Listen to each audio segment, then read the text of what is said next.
বছরের প্রথম দিনটায় ভালোবাসা মানুষগুলোর সাথে অনেক বেশি সময় কাটালাম। এই দুজন মানুষকে আমি আমার জীবনে সব থেকে বেশি ভালোবাসি। এই মানুষ দুজনের কথা যত বেশি বলবো তত আরো বেশি কম হয়ে যাবে। আমার জীবনে সব থেকে বেশি প্রাধান্য কাজ করেছে তারা দুজন। তাই আজকে প্ল্যান করে বের হয়েছি মা আর নানিকে অনেকটা বেশি সময় দিব।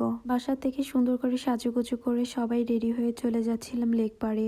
এদিকে তো আমি অটোতে বসে মার কাঁধে মাথা দিয়ে আমি শুয়েছিলাম। এটা আমার বলতে গেলে অভ্যাস। লেক পাড়ে গিয়ে মা আর নানু এখান থেকে টুকটাক কিছু কেনাকাটা করতেছিল তাদের জন্য।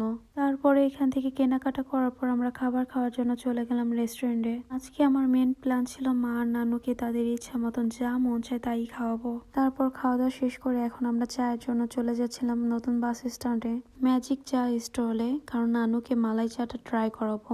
আমি আর মা তো আগেই ট্রাই করেছি অনেকবার। আজকে আলহামদুলিল্লাহ অনেকদিন পর রোদ উঠছে, বাট সন্ধ্যার পর অনেক বেশি ঠান্ডা পড়ছিল।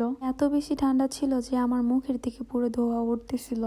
এইখানে আমরা বসে অনেকক্ষণ সময় কাটালাম, অনেকক্ষণ কথাবার্তা বললাম। দেন আমাদের চা এসে পড়লো।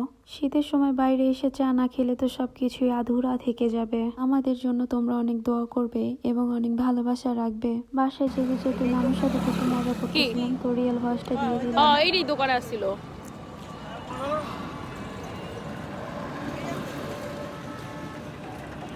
নানি, তুমি হাঁকর দিয়ে